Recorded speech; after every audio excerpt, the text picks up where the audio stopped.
నేటి తిరుపతికి ఉప ముఖ్యమంత్రి పవన్ కళ్యాణ్ వెళ్లనున్నారు. మామండూరు మంగళంలో ఎర్రచందనం గోడౌన్లను పరిశీలించనున్నారు.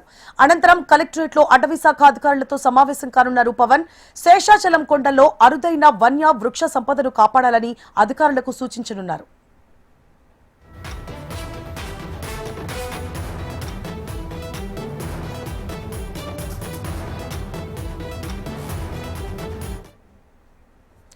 నేడు తిరుపతికి ఉప ముఖ్యమంత్రి పవన్ కళ్యాణ్ వెళ్లనున్నారు. మామండూరు మంగళంలో ఎర్రచందనం గోడౌన్లను పరిశీలించనున్నారు. అనంతరం కలెక్టరేట్ లో అటవీ శాఖ అధికారులతో సమావేశం కానున్నారు.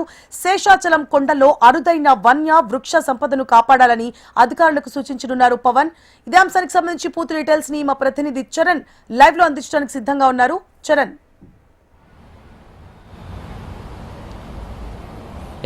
ఆంధ్రప్రదేశ్ ఉప ముఖ్యమంత్రి పవన్ కళ్యాణ్ 2 రోజుల పాటు తిరుపతి, చిత్తూరు జిల్లాల్లో పర్యటించున్నారు. అందులో భాగంగానే ఇవాళ ఉదయం 9 గంటల ప్రాంతంలో అయితే విజయవాడ నుంచి ప్రత్యేక విమానంలో రేణిగుంట విమానాశ్రయానికి చేరుకున్నారు. అక్కడ నుంచి నేరుగా మామండూరు అటవీ ప్రాంతానికి చేరుకొని అక్కడ ఉన్నటువంటి ఫారెస్ట్ ఆఫీసర్లతో సమావేశం కానున్నారు. అదేవిధంగా అదే ప్రాంతంలో, ఎందుకంటే శేషాచల అటవీ ప్రాంతంలో అధికంగా ఎర్రచందనం అక్రమ రవాణా జరుగుతుంటుంది. అందులో భాగంగా ఎర్రచందనాన్ని అక్రమంగా రవాణా తరలిస్తున్నటువంటి దాన్ని సీజ్ చేసినటువంటి ఎర్రచందనాన్ని అంతా ఏదైతే మామండూరు అటవీ ప్రాంతంలో ఉన్నటువంటి ఫారెస్ట్ కార్యాలయంలో భద్రపరుస్తుంటారో ఆ ప్రాంతాన్ని పవన్ కళ్యాణ్ ఇవాళ పర్యటించి అదేవిధంగా దాన్ని పరిశీలించనున్నారు. అదేవిధంగా అదే ప్రాంతంలో, అటవీ ప్రాంతంలో అధికారులందరితోనూ కలిసి సమీక్ష సమావేశం నిర్వహించున్నారు. అదేవిధంగా నేరుగా అక్కడి నుంచి మంగళంలో ఉన్నటువంటి ఎర్రచందనం నిల్వ ప్రాంతాన్ని పరిశీలించి ఆ ప్రాంతంలో ఎన్ని టన్నులు ఎర్రచందనం ఉంది, అక్కడ ఎప్పటి నుంచి సీజ్ చేసినటువంటి ఎర్రచందనాన్ని ఆ ప్రాంతానికి తీసుకొచ్చి అక్కడ నిల్వ చేస్తున్నారు అనే దాన్ని అధికారులతో అడిగి తెలుసుకోనున్నారు.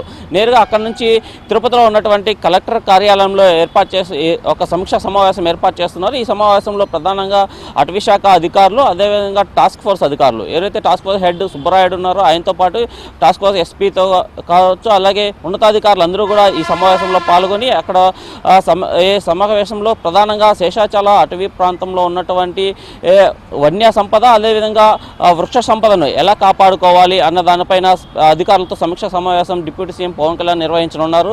అదేవిధంగా అనంతరం అక్కడ నుంచి ఆ ప్రాంతం ఏదైతే కలెక్టర్ కార్యాలయంలో ఏర్పాటు చేసినటువంటి సమీక్ష సమావేశం అనంతరం మీడియాతో మాట్లాడతారు. అనంతరం అక్కడ నుంచి కలెక్టర్ ఆఫీస్ సమీపంలో ఉన్నటువంటి తన్నపల్లి క్రాస్ దగ్గర ఉన్నటువంటి తాజ్ హోటల్లో విశ్రాంతి తీసుకుంటారు. 3 గంటల ప్రాంతంలో అయితే తిరుపతి, చిత్తూరు జిల్లాకు సంబంధించినటువంటి జనసేన పార్టీ ఎమ్మెల్యేలు, అదేవిధంగా ప్రముఖ నాయకులు అందరితో కలిసి సమావేశం ఏర్పాటు చేసి వారందరికీ కూడా జిల్లాలో పార్టీ బలోపేతం గురించి కానీ, అదేవిధంగా ఇటీవల కాలంలో ఏర్పడినటువంటి శ్రీకాళహస్తిలో జరిగినటువంటి ఇష్యూ కావచ్చు, తిరుపతి జిల్లాలో ఎమ్మెల్యే పైన వస్తున్నటువంటి ఆరోపణల విషయంలో కావచ్చు, అన్నిటితో కూడా వారితో మాట్లాడి వాళ్ళందరికీ దిశానిర్దేశం చేయనున్నారు. అదేవిధంగా ఇవాళ అనంతరం ఏదైతే తాజ్ హోటల్లో జనసేన పార్టీ కార్యకర్తలు, నాయకులతో జరిగినటువంటి సమావేశం అనంతరం నేరుగా అక్కడి నుంచి ప్రత్యేక విమానంలో హైదరాబాద్ చేరుకుంటారు. అలాగే రేపు ఉదయం 10 గంటల ప్రాంతంలో అక్కడి నుంచి హైదరాబాద్ నుంచి నేరుగా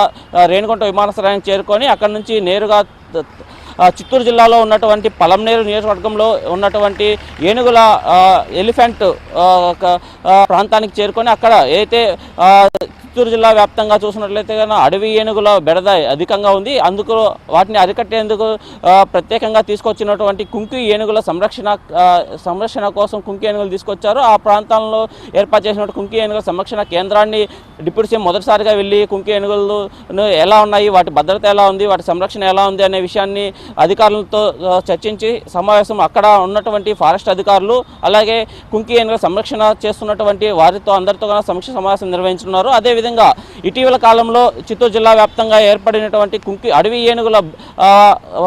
ఏనుగుల వల్ల పంట నష్టాలు కావచ్చు, ఆస్తి నష్టం జరిగినటువంటి రైతులకు, ప్రజలకు అందరికీ కూడా డిప్యూటీ సీఎం పవన్ కళ్యాణ్ పరామర్శించి వారికి అందరికీ నష్టపరిహారం అందించనున్నారు. నేరుగా అక్కడ ఏర్పాటు చేసినటువంటి చిత్తూరు జిల్లా ఫారెస్ట్ అధికారులు, అదేవిధంగా ఏదైతే కుంకి ఏనుగుల సంరక్షణ అధికారులందరూ కూడా వాళ్ళతో ఏర్పాటు చేసినటువంటి సమావేశం అనంతరం నేరుగా అక్కడ నుంచి హైదరాబాద్ వెళ్ళనున్నారు deputy CM Pawan Kalyan. Right. Thank you for the updates, Charan.